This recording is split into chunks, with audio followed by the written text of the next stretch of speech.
Welcome to Safety Spectrum, your environmental health and safety connection. This program is a presentation of the Michigan Safety Conference. For almost a century, the annual conference has provided credible educational opportunities and valuable support to the safety and health practitioner by offering 120 instructional programs, along with exhibits highlighting the latest in safety equipment, instrumentation, and demonstrations. To learn more about the conference, please find us at MICH, safetyconference.org. Welcome to Safety Spectrum. I'm your host, Sheila Ide. This program is sponsored by the not-for-profit Michigan Safety Conference, and our topic today is how drug use impacts the bottom line.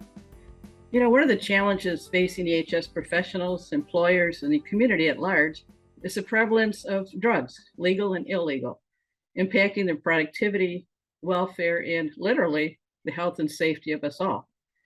Our guest, Michael Covarrubias, is a drug recognition expert, veteran, and retired police officer with 33 years of experience.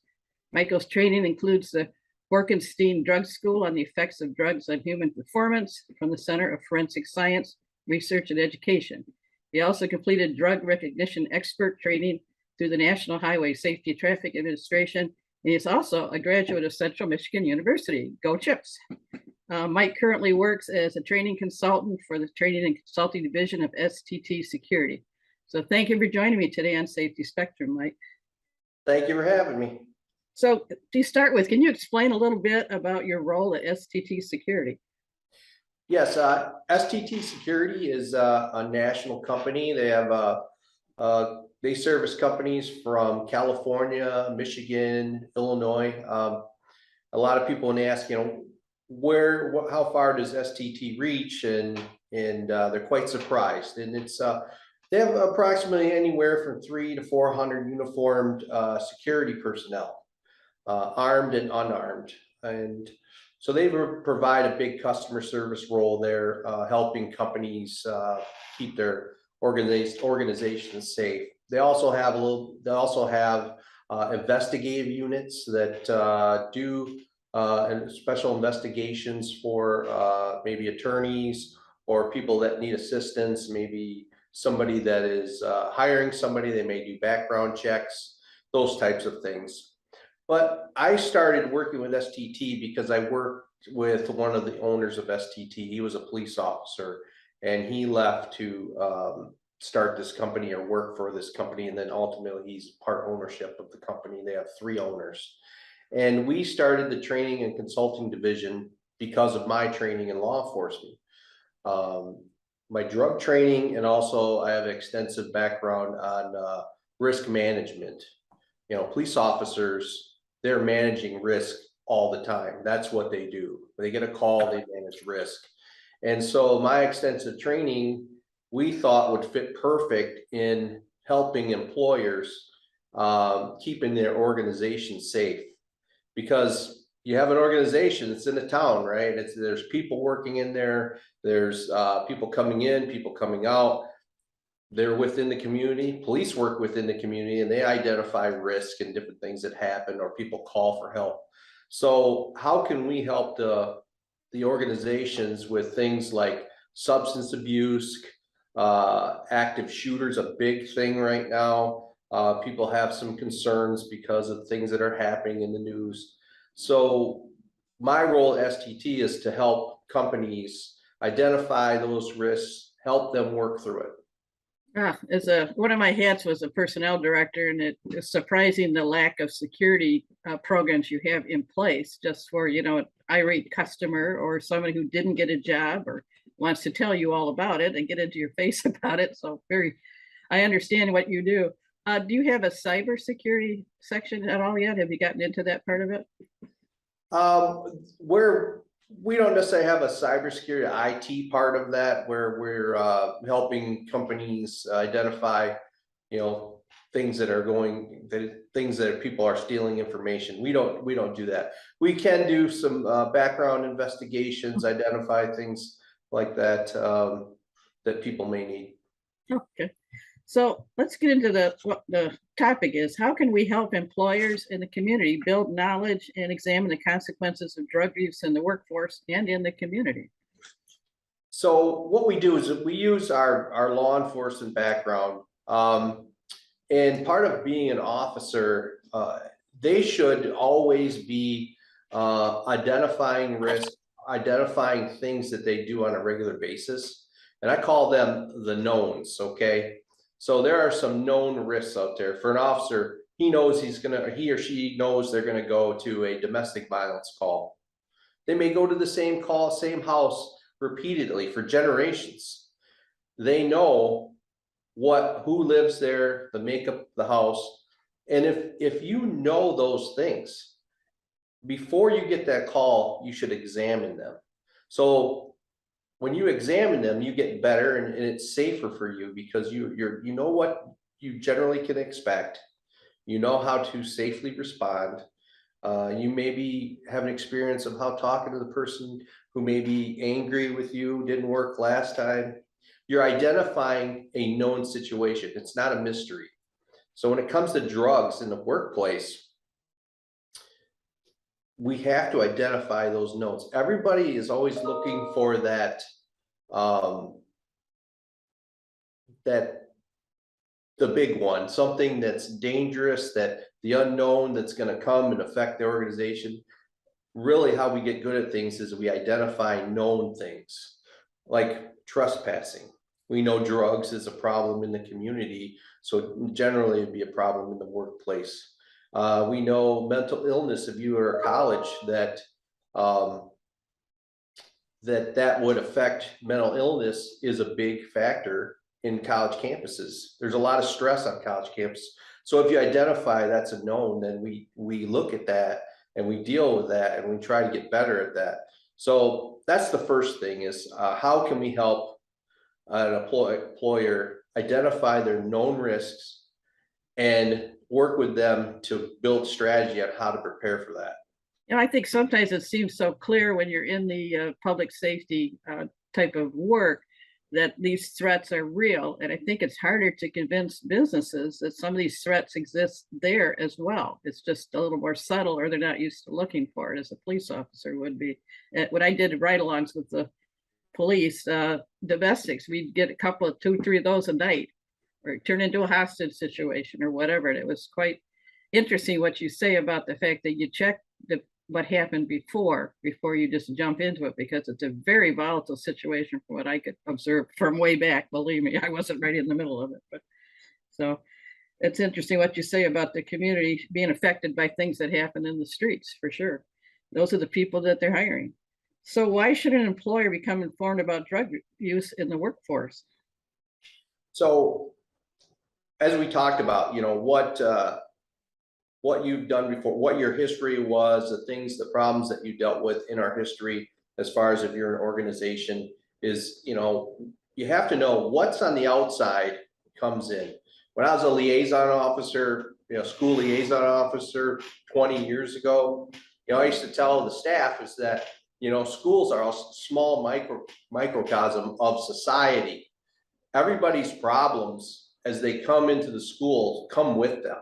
So the old now I'm dating myself here, you know, remember Nancy Reagan, she had, you know, just say no, and a lot of people made fun of her for that. Just say no, how can you just say no? But knowing what drugs does to the body and how it changes things, you're better off never ever trying drugs, because you don't know if you're that person that is susceptible to addiction. So, and we also, it's a generic term where people say, well, drugs are bad. But the thing is, when you have a supervisor, they know drugs are bad, but do they generally know how it affects a person, how it affects their human performance, how it affects their judgment? And do they know how to recognize when the body is exhibiting those signs that affect performance? No, they're not. I'll give you a good example, because when you talked about my background, being a drug recognition expert, that program came to Michigan based on the anticipation of 2018. In November 2018 was recreational marijuana, and the effects that it had on the roadway in Colorado. they had a little bit of foresight to predict that, okay, this is going to affect our roadway. So they're training the officers how to recognize drugs. So specialized training.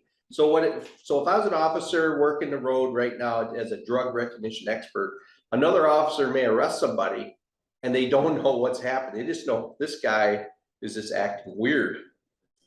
So they would bring That's them. a technical term, right? Acting weird. That's Yes, yes. And I would define what weird is, So they would bring them to me and then I put them through a 12-step process and identify these traits. And then I would say, I believe they're the influence of this drug. So my question is for employers is, so we had to bring in experts, train experts, which we are continually doing now on drugs. How can we expect our frontline supervisors to know what's happening when it comes to substance abuse? Because the police's primary operation is keeping the roadway safe, and that's their job, and they don't know. Some of them really don't know. So we need training for our workforce. Well, that is kind of a problem. I mean, it changes a person when they're on drugs. I think you and I talked about that and eons ago when I put together a drug and alcohol program for commercial drivers. You don't know. I mean, at the time, now that things have changed and companies doing their own testing now, but back in the day, the way I would train is to say, if it's behaviors, you got to look at behavior and don't make a call and don't say you're under the influence or you're drunk or you're high on drugs or something. You need to send them to the medical personnel that we have in place and let them make the determination. But there were times when I got a call early one morning, like 8 a.m. at the plant, and they said that this guy fell down, and I bent over him and he smelled like alcohol at 8 a.m. And I said, call paramedics, don't do anything, don't touch him, whatever. And when I got to the hospital, the doctor told me he tested at 0.3. He said, I don't know how he's even conscious, much less at work. So it kind of tells you right there that these people come to work that way. Yes, it's and that your experience shown through there. And you see, when we have accidents in the workplace, it's just that person just didn't show up one day at a 0.3. He miscalculated that. So for months, he was showing up to work and maintaining that level that that didn't affect his observably affect his performance. Wow. Because ultimately it does. But I always say, I have a cup of coffee. Okay, coffee is what kind of gets me started. A lot of people do that, right? I don't start my day until coffee. Some people's coffee is vodka. Some people's coffee is methamphetamines or some type of narcotic. That's their coffee, so they can maintain their sense of normalcy. And when we have those accidents, people miscalculate and they have that accident. And then there's always these people that come out of the woodwork and say, you know what? I did see something before. I knew that this was kind of happening, but I was afraid to say something. I didn't want to get somebody in trouble. And so that's a primary reason why we should do that, why we should train people. Yeah, that's the other simple phrase, see something, say something. But like you say, people are hesitant to either get involved or, like you say, get somebody in trouble. So it kind of leads into our next question. Why should an employer become informed about drug use in the workforce? I think we've hit a little bit on that. Yes, it's well, one, we don't generally know the problem as a whole. Drugs like cannabis, it's very subtle. But if you go to, there's a report, it's called the HIDTA report, HIDTA, and Michigan has a HIDTA report on cannabis, recreational and medical. And it's a report done by the University of Michigan, but Colorado also has a HIDTA report. And if you look in that report, it shows how things have changed. For the first time, instead of alcohol being the most dangerous thing on the roadway, cannabis was prevalent. So cannabis was involved more times in motorized fatalities. So people are using cannabis. And then if you look at that a little deeper, that you find that people are poly-drug users. They just don't use one drug. They use more than one. They may use alcohol and cannabis or methamphetamine, but you find that it's very prevalent that people are poly drug users or polycategory users. Didn't you mention there's like 7 different categories of drugs? When are we talking? Yes, there are, and that's the other thing that's interesting, because when they go through our training, they just say, I didn't realize all this stuff was going on. But you have depressants, which those are Valium and Xanax and those type of drugs, and alcohol is in that category. You have stimulants, CNS stimulants, narcotic analgesics, dissociative anesthetics, which is PCPs in that category, and people don't think about it, but Coracetin cough, there's a drug in there called dextromethorphan, and when taken in large quantities can really affect somebody. Those are the types of videos that we show in our training. It's like, oh, this is dextromethorphan, this is what the person's under the influence of, and these are the things that you can see. So I have to write my name and show my license. I get a Allegra D. What's in that? Yeah, so those type of drugs that happen because pseudoephedrine is the precursor to methamphetamine, and so the government wanted to make that drug a prescription. Well, the pharmaceutical companies didn't want that, so they agreed on doing something called NPLEX, is National Pharmaceutical Logistics Exchange. So that's why if you buy some Sudafed, you have a cold, and you have to show them your ID, they keep track of how many grams you purchase, and you can only buy so many grams of Sudafed in a month, and then if you bought too many, they refuse you. So I guess if you went to 10 different drugstores and bought it, they'd be able to tell that, right? They would flag it. They would flag it. And actually, that was when I was I was on an undercover team for 2 years, and we used that tool to find meth cooks. That was one of the tools that we used to stop, the meth epidemic that we were having. Montana was having a horrible time, Arizona having a horrible time, and that system was made to help them fight that. Well, we kind of touched on it, but what is drug recognition behavior? So, and before we get to that, what about illegal drugs that people take to take care of a disease or a problem they have, painkillers, what have you, that they might have been prescribed by the company doctor even, or things they take for blood pressure or what have you?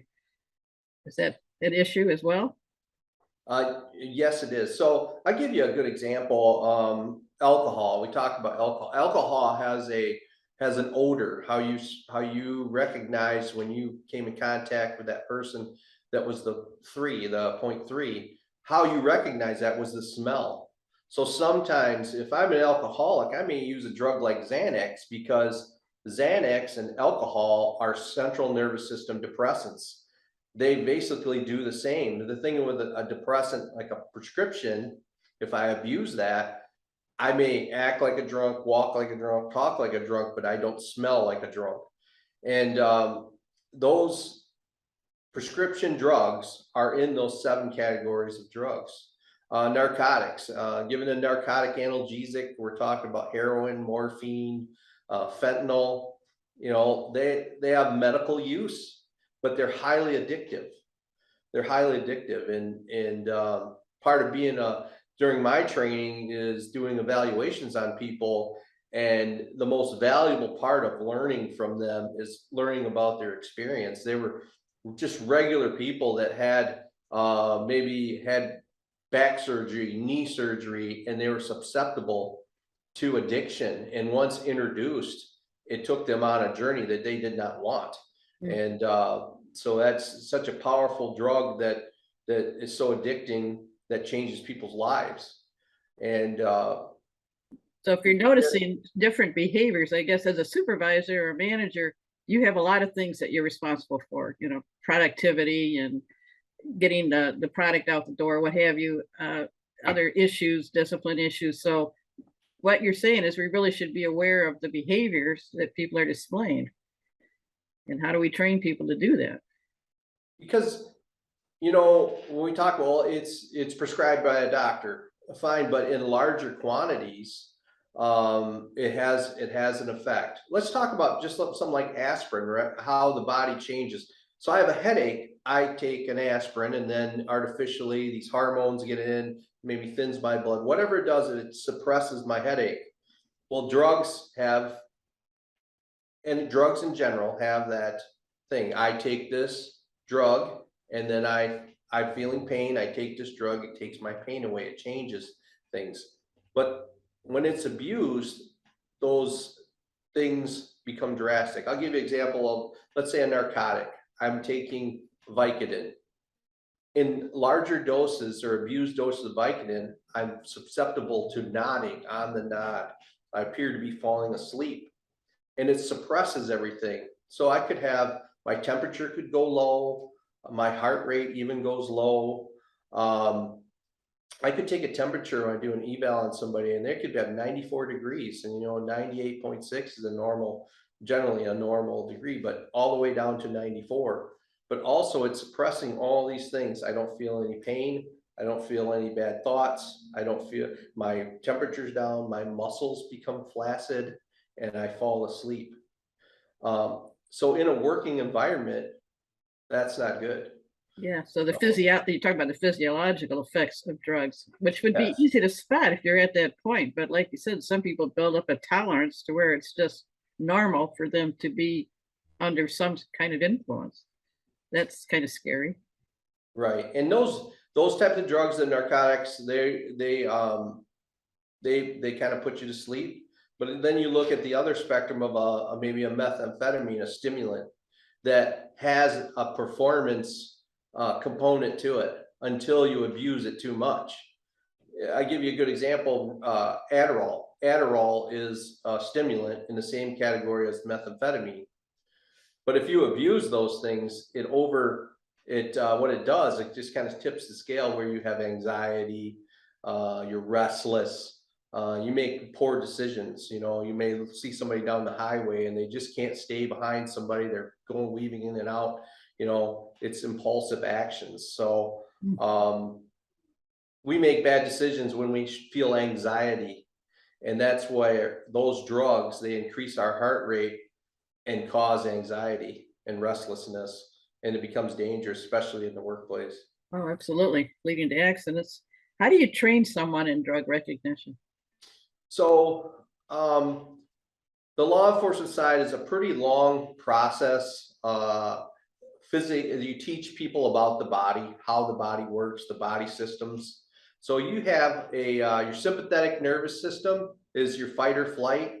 And then there's the parasympathetic, is when you're sleeping. Let's say when you're sleeping, you're relaxed. You're not afraid of anything. Your body can be at its resting heart rate. Your eyes constrict because there's no danger in the room. That's the parasympathetic nervous system. So the fight or flight, your sympathetic nervous system, where if you were scared for whatever reason, your eyes may dilate and your muscles start to warm and your heart rate goes up and you're prepared to fight or run.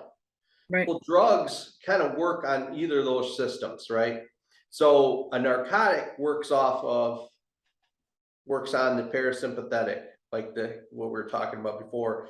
A stimulant works off the sympathetic nervous system. So we educate them about those two things, how the body works, the upper, then the downer. Then we give them video examples of the traits that the people are exhibiting. We show them exactly what those traits are.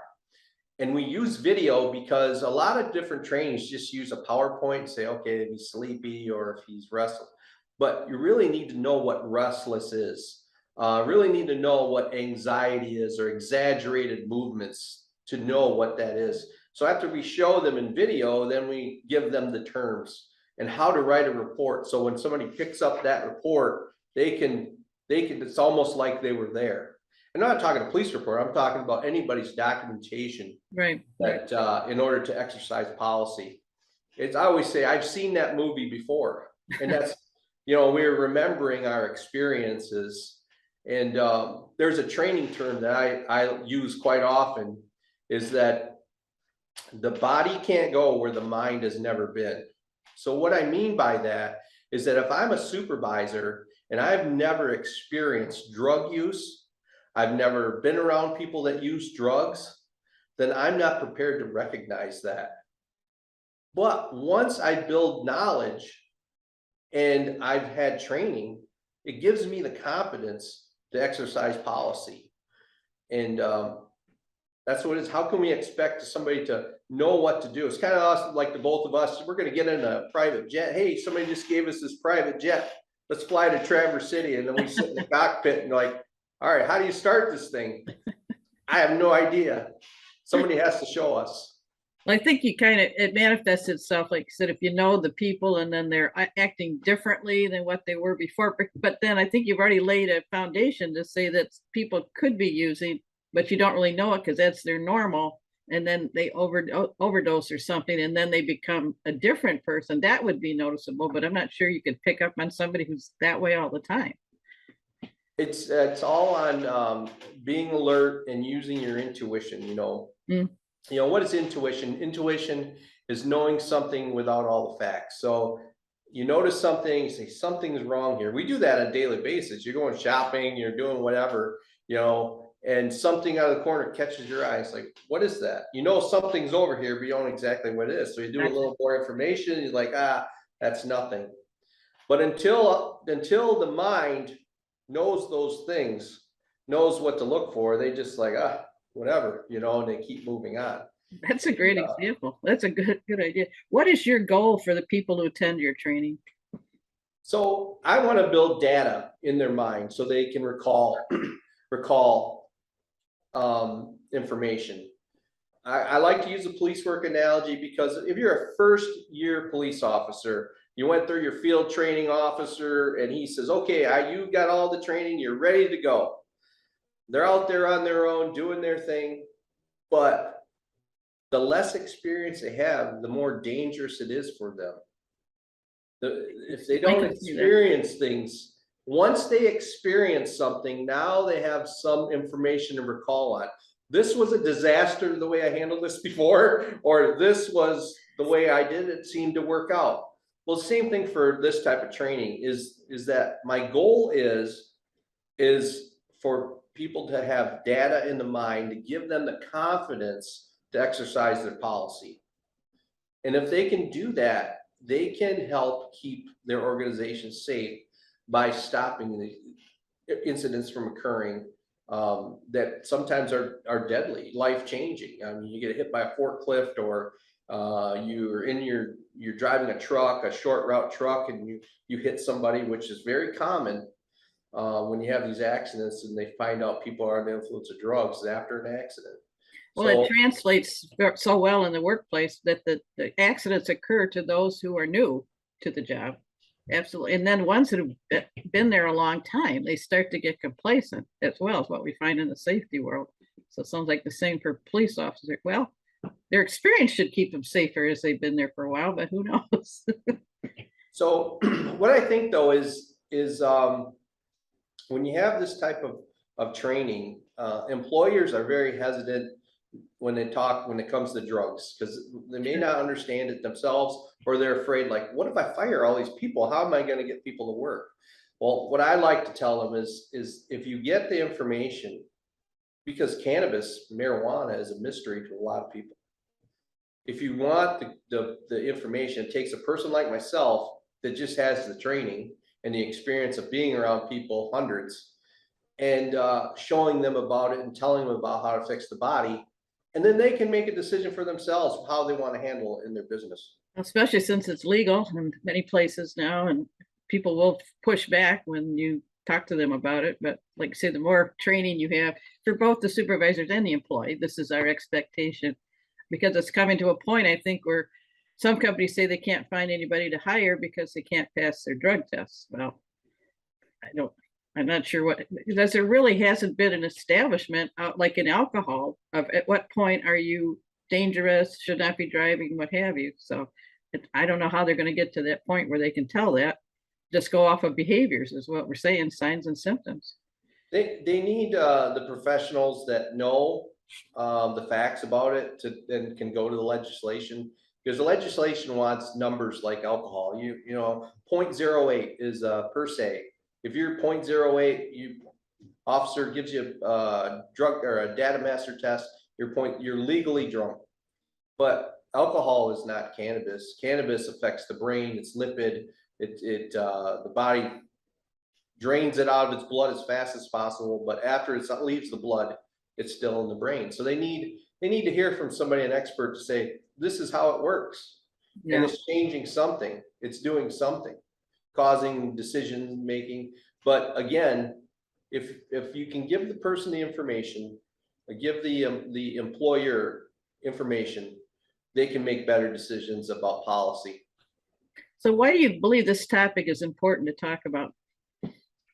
Because it's so prevalent, when in our lives, you come in Monday morning, and then before you know it, it's Friday. Okay, where did the week go? We're concentrating on things that in our business and whatever type of business that we're in. Sometimes we don't pay attention to these subtle things. Remember I said how something like cannabis is very subtle, affecting the roadway.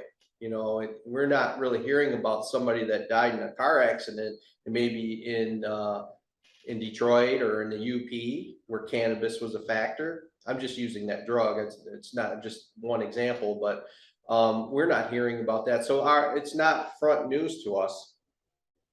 But if you go to that report I told you about, HIDE report, it'll tell you that cannabis has a big effect on suicide, on homicide, and the roadway. So if you don't know that, then you just pass it off as, when I was in college in the 80s, I tried it, and very different substance now than it was in the 70s or 80s, I think. A lot purer than it used to be. Yes.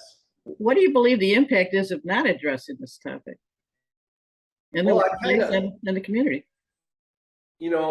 It's kind of that old saying about hope, well, I hope this doesn't happen. I hope this doesn't happen. Well, hope never doesn't work. You got to have a plan. And one of my early trainings when I was a brand new officer, this guy by the name of Gordon Graham said, predictability is preventable. So if you can predict something, if you can predict that something's going to happen, you can prevent it, or you can be prepared for it. So we just can't hope that this is going to go away. We know. I use cannabis because it's front news right now, but you can't drive I-75 or 127 without passing 20, 30 cannabis shops. So it's here, and I'm not coming down. If people want to smoke cannabis, that's fine. It's legal, just like drinking beer, right? But we got to know that some people are going to make some bad decisions, and they're going to drive or come to work, or maybe during their lunch hour.